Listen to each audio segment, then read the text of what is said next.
Meditation is a phenomenal empowerment that you can do whatever is needed in the world, whatever, I mean that, and still remain untouched by the process of activities that we need to conduct in the world.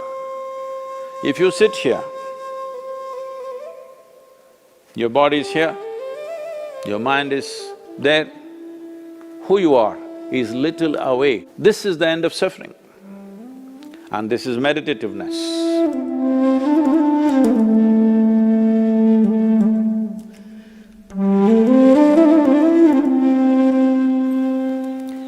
Namaskaram. Probably the second most repeated word, oft-repeated word in these last few weeks, apart from coronavirus, is meditation. Everybody is suddenly, people who had never meditated in their lives, never even considered that possibility, are now suddenly talking about meditation, the need to meditate, wanting to meditate. Let us examine this meditation, what this is. First of all, what does the word meditation mean? The English word meditation doesn't really mean anything, in the sense, it doesn't say anything specific. If anybody sits normally with their eyes closed, it's assumed they must be meditating. One can sit with their eyes closed and do many things. You can do japa, tapa, dharana, dhyana, samadhi, shunya, samyama, or you might have just mastered the art of sleeping in vertical postures. So the word meditation in English language doesn't specify anything. Generally we assume, or generally people assume that meditation means dhyana. In Tamil Nadu it's dhyanam, if you go little north, it's dhyana, if you go really up north, it's dhyan. If you go further up, it becomes chan, if you go little more east, it becomes zen. Same thing. So, what is this dimension that we are trying to describe with this word meditation? One fundamental thing that we need to understand is, you cannot do meditation because meditation is a quality. A quality is a consequence of a certain process. You can initiate a process, you can conduct a process. You cannot conduct a quality. Quality is just a consequence. It is like you want flowers in your garden. You don't sit there and do flower meditation. You know what happened to the flower people. If you want flowers in your garden, you don't have to think flowers.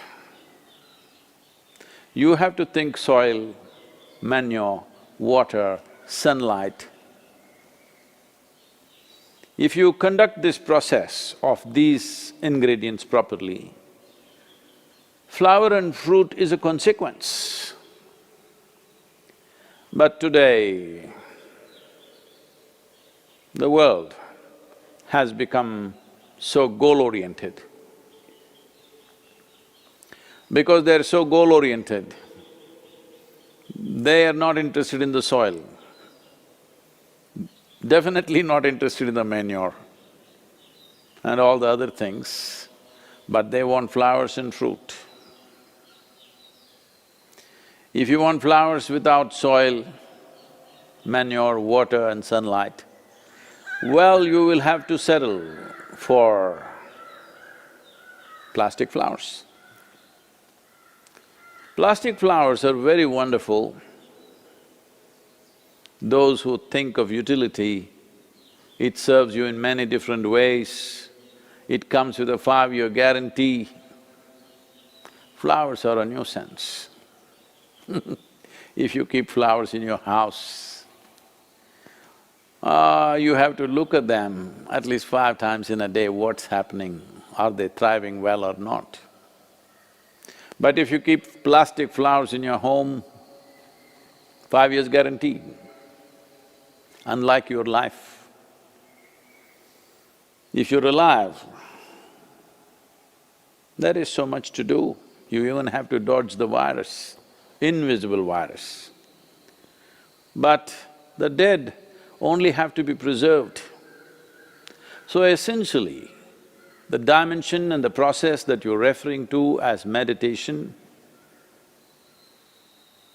is very life-oriented. When I say life-oriented, today largely you are material-oriented or at the most mind-oriented, maybe emotion-oriented or physical body, which is a material again. Largely life has become like this.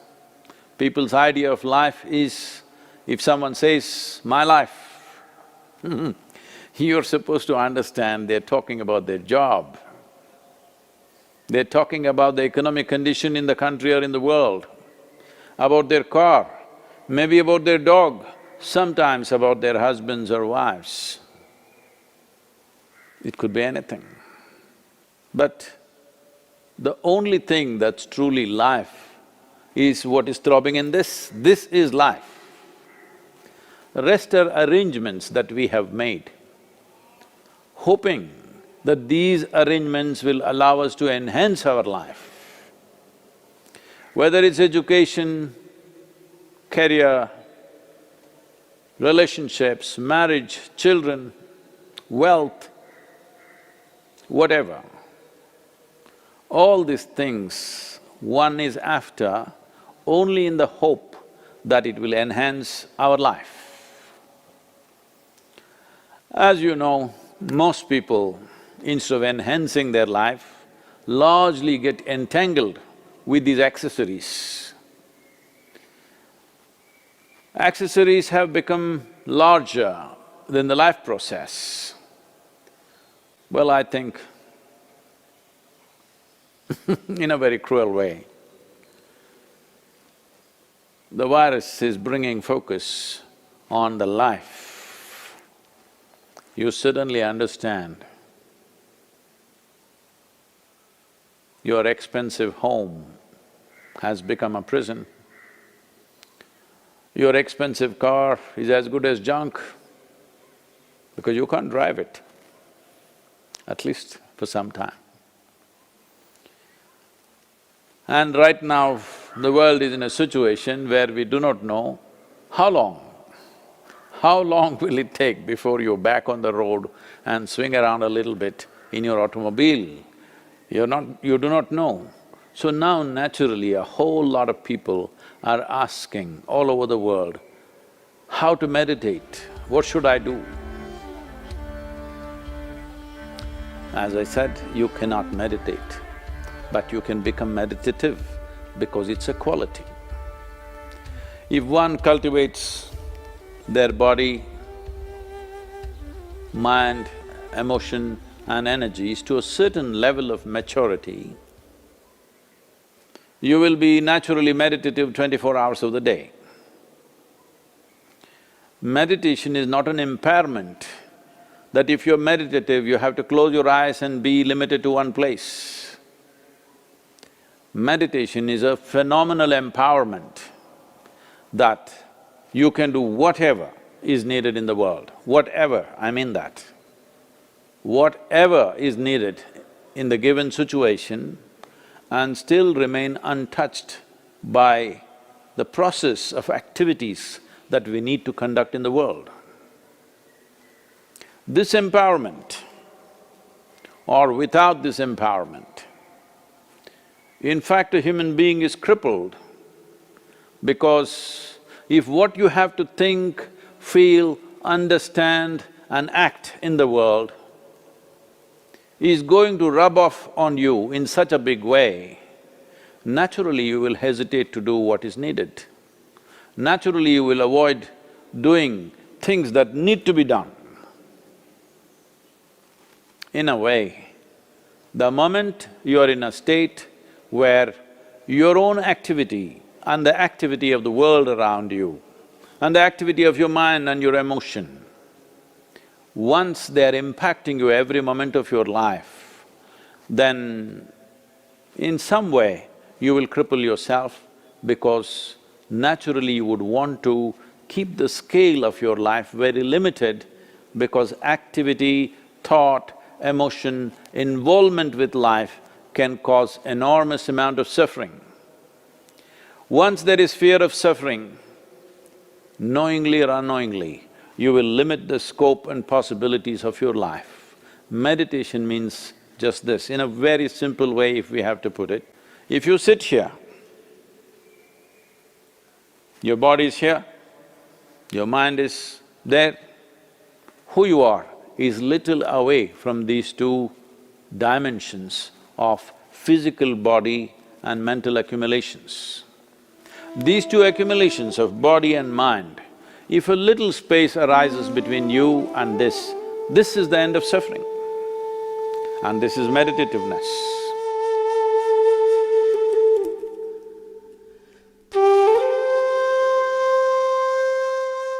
Isha Kriya is an extremely simple process but a powerful tool.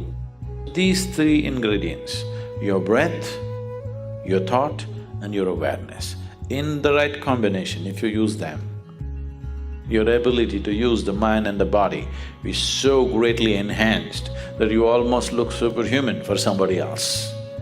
But I'm telling you, this is human. This is not about being superhuman. This is about realizing being human is super.